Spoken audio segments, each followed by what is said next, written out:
In this video, I'm going to show you how to replace your front brake caliper. Let's get started. To start, let's remove the wheel. Typically, you'll have a 21mm lug nut, but these are not factory wheels, so for me, I'm going to use a 19mm.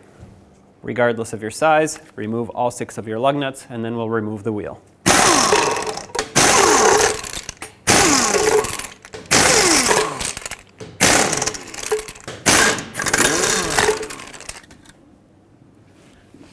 To make things easier to access, I'm going to turn the wheel all the way so that the caliper faces out. Then we can have much better access to the pads, which actually come out straight this way. You don't have to remove the caliper to take the pads out. You'll notice that the pads are held on by 2 pins, one at the top, one at the bottom, and the pins themselves are held on with this little clip.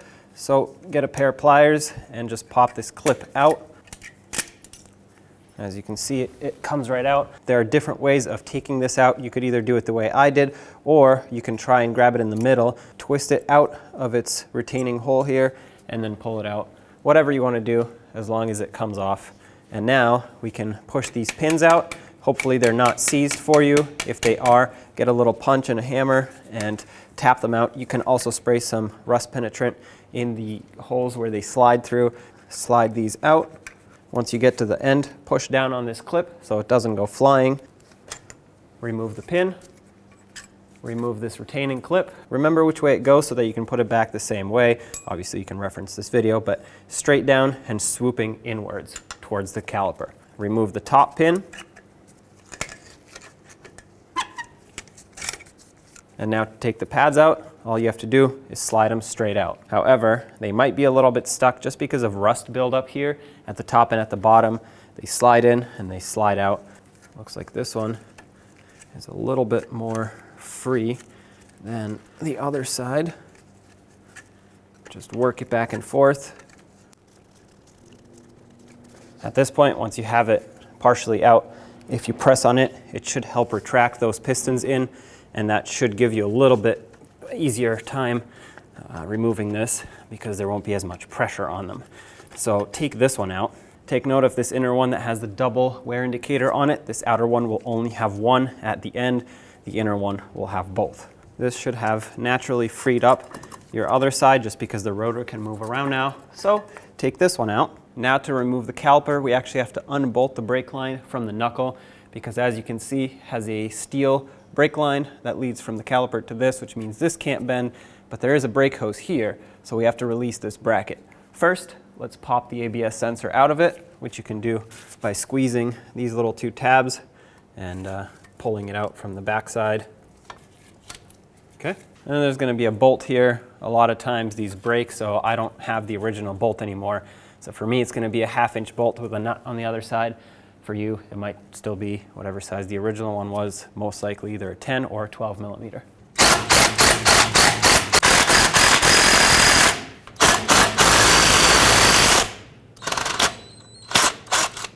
Okay, remove this bracket. As you can see, it moves. It won't go too far because of the steel brake line, but now we can get our caliper off. On the back side of the caliper, you'll see where the line goes in. We'll need a 10mm flare nut wrench to break this fitting free.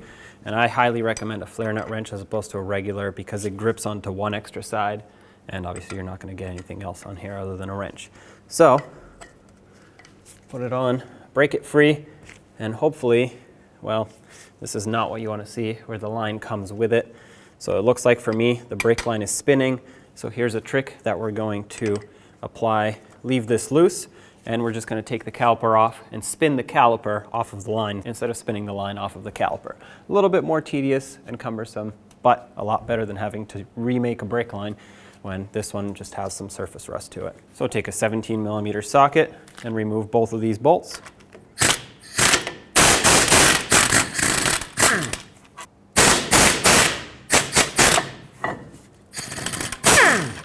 I have a collection bucket underneath because we're going to start losing fluid in a second. Pull this away, and we're just going to keep spinning, and the line will stay in place while the caliper will come off.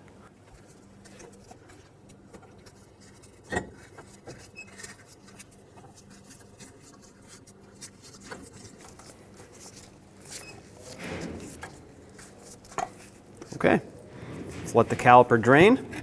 And so we don't lose too much fluid, quickly get the new one. Take your line, try to start it onto the caliper. This will be somewhat tricky because you're spinning this whole caliper around the little line. But, oh, I almost had it. Just try to start it, obviously not cross-threaded. Okay, once you have it started, just keep twisting it until you get it bottomed out and it stops leaking.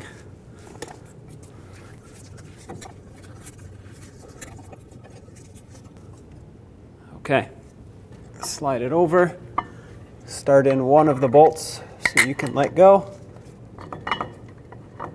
Start in the other one. Now I'm just gonna grab some brake parts cleaner, clean it all off because I got brake fluid all over it.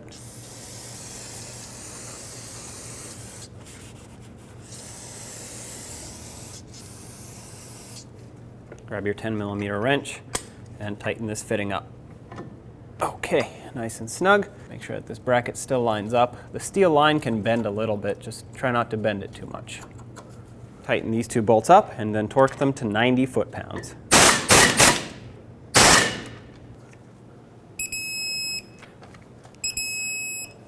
Okay, let's put the pads in. The new caliper should come with new pins and a new retainer here. So take these out. We're going to use the new ones, of course.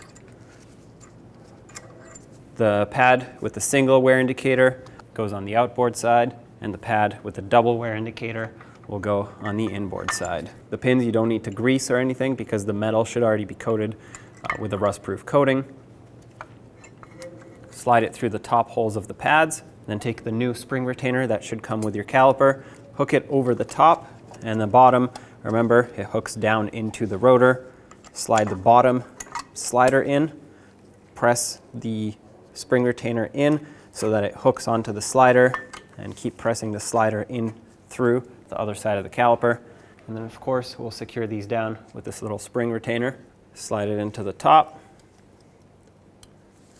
slide it into the bottom. Looks like my bottom pin needs to turn just a little bit. Okay, once you have this situated, go ahead and press this through the caliper. Just like that, it hooks on, and that's it. Now let's bleed the brakes. Now at the top you'll notice the bleeder screw is here. Take the little boot off, and then use your 10mm wrench. Break it free with a collection bucket underneath to catch the fluid. We'll wait for the gravity to pull the fluid down and push the air out.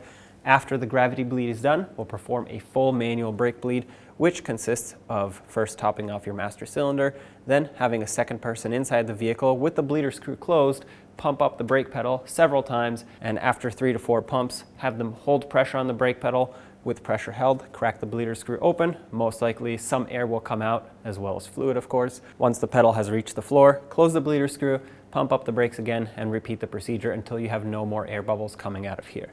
But of course, we'll wait for the gravity bleed to be done first, which, by the way, might take a while because this is a quad piston caliper, so there's a lot of fluid that needs to go in here. All right, so I have a steady trickle of fluid now. I'm gonna close this off, perform my full manual brake bleed, and then we'll pump up the brakes, put on the wheel, and be done with the job. Assuming your manual brake bleed is done, clean off any remaining brake fluid that is here. You don't want to confuse this for a leak. Put back the rubber boot. It's important to protect the bleeder screw, otherwise it'll clog up. And now, pump up your brakes. Now we can attach the brake hose / brake line bracket back to the knuckle. So I'm gonna put this bolt through. Doesn't really matter which way you put it through. Put the nut on the other side. I cleaned the threads up and I packed it with anti-seize because, like I said earlier, these break very often and very easily. All right, it's nice and tight. Put on all 6 of your lug nuts, snug them up, and then we'll torque them to 76 foot-pounds.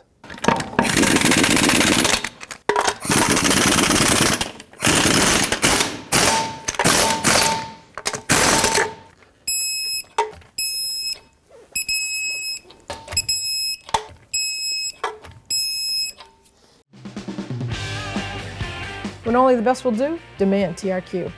The only company that lets you view before you do.